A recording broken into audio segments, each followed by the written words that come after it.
नमस्कार दोस्तों, जय श्री राम। हनुमान पुत्र मकरध्वज की कथा आपको बता रहे हैं आज इस चैनल के माध्यम से। पवन पुत्र हनुमान बाल ब्रह्मचारी थे, लेकिन मकरध्वज को उनका पुत्र कहा जाता है। यह कथा उसी मकरध्वज की है।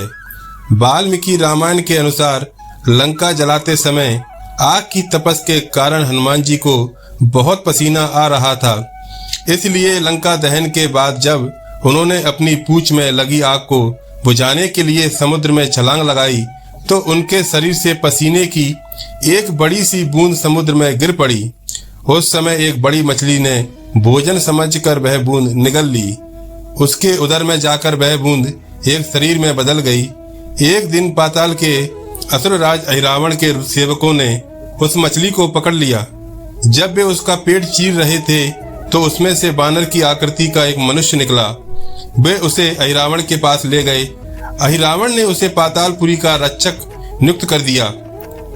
यही बानर हनुमान पुत्र मकरध्वज के नाम से प्रसिद्ध हुआ। जब राम रावण युद्ध हो रहा था तब रावण की आज्ञा अनुसार अहिरावण राम लक्ष्मण का अपहरण कर उन्हें पातालपुरी ले गया। उनके अपहरण से ना बानर सेना भयभीत और शोकाकुल हो गई, लेकिन विभीषण ने यह भेद हनुमान के समक्ष प्रकट किया। तब राम लक्ष्मण की सहायता के लिए हनुमान जी पातालपुरी पहुंचे। जब उन्होंने पाताल के द्वार पर एक बानर को देखा तो वे आश्चर्यचकित हो गए। उन्होंने मकरध्वज से उसका परिचय पूछा। मकरध्वज अपना परिचय देते हुए बोला, मैं हनुमान पुत्र मकरध्वज हूँ और पातालपुरी का द्वारपाल हूँ।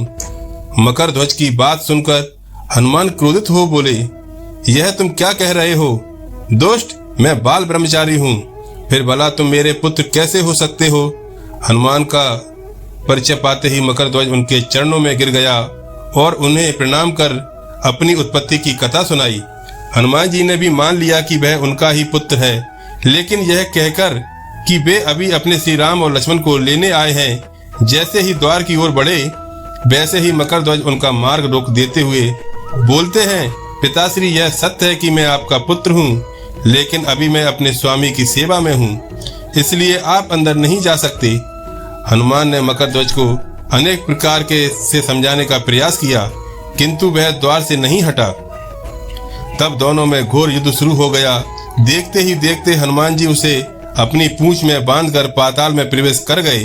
हनुमान जी सीधे देवी मंदिर में पहुंचे, जहां अहिरावण राम लक्ष्मण की बलि देने वाला था।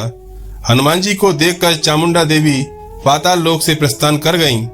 तब हनुमान जी देवी रूप धारण करके वहां स्थापित हो गए।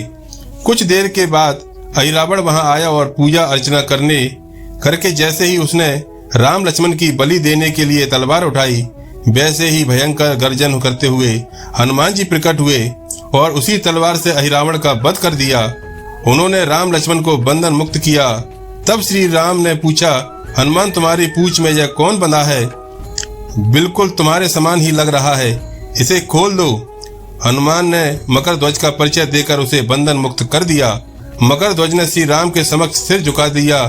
तब श्री राम ने मकरध्वज का राज अभिषेक कर उसे पाताल का राजा घोषित कर दिया और कहा कि भविष्य में वह अपने पिता के समान दूसरों की सेवा करे।